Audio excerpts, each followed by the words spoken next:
and suggestive of the exam room. Nothing, for God's sake, from humour. Something a little bit tasty. Something unexpected. Well, none of them would be expecting this. I could confidently predict that. For there, buried 3 gifts down, asymmetrically wrapped and poorly taped, was a hardback copy of Elite Fighting Forces Maximum Power, a survey of various paramilitary commando units from around the globe, and, furthermore, some cross-section diagrammatics of their key equipment and weaponry. This was what I was giving to win the heart of the young woman I believed I loved. Penny stood and offered round the room a bowl of the jagged, lead-heavy crisps they liked, so expensive and painful to eat. She stood a head taller than her adoptive mother and father. A Nubian queen transplanted, she regarded her folks as they rustled their fingertips in the snack bowl with what looked to me a disdain so ingrained no one dared notice it. The number of people in the room felt perfectly judged to make it unclear whether it was necessary to verbally excuse myself for a visit to the toilet. Can you, I wondered, just walk out of a room here? Or is that in fact incredibly rude? Where, after all, are you going? Are you coming back? Perhaps not. Perhaps you've been grossly offended. Perhaps you're trying to steal something? But similarly, surely you don't normally to everyone state exactly where you're going each time you leave a room? Or do you? Is that exactly what you do? In the end, I reversed out like I was at Versailles or might have been stabbed in the back, laying down an additionally extended plasticized grin as covering fire. In the toilet, I splashed water onto my face, seeking comfort in the sort of thing someone might do in a film, like knocking back a scotch in a bar after getting fired in the opening scene.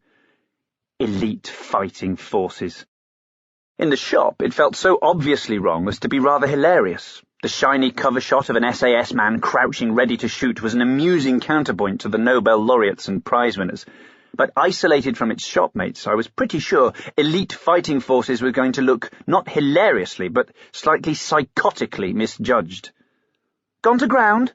a very thin man said in a cartoon speech bubble up on the toilet wall, unaware of a fat man, also in red hunting garb, hiding on the other side of a hedge. "Gone to ground?" When had it been produced? 1790, 1870, 1987? Product of the English social signifier Wall Coverings Company. Splash. But why had Fatty gone to ground? What was he hiding from?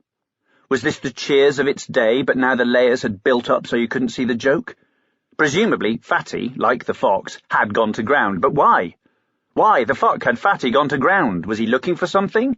And then, as in the moments of mad elusive connection before sleep, for a beat, it felt like the family, even Fatty, knew I was hiding, and the cartoon was a rebuke to all the misplaced provincials who had wandered into the house over the years and found themselves going to ground in the downstairs loo. I was looking at my champagne glass, thinking how wrong it had been to bring it with me, as if I was in a rough pub and someone might spike my pint, when it suddenly struck me that the length of my absence had probably crossed the point that implied defecation. What a horrible thing to do, to come to another person's house and then sneak away to a little room and do a huge shit. I hurried to return, hoping to fit myself into a time frame that might simply have suggested a very long piss.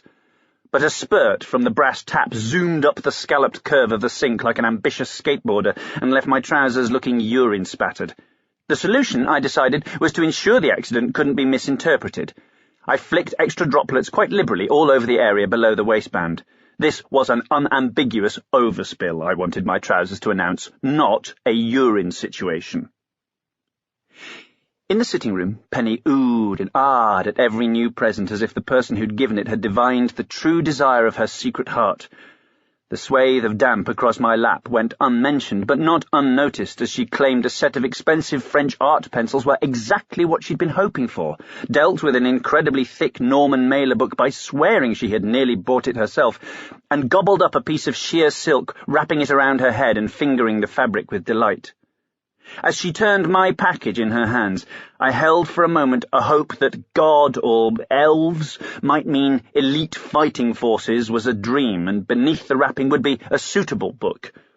But the truth was, no book that shape and size could be suitable.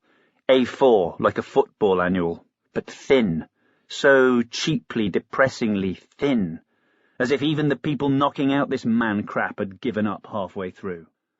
Oh, wow.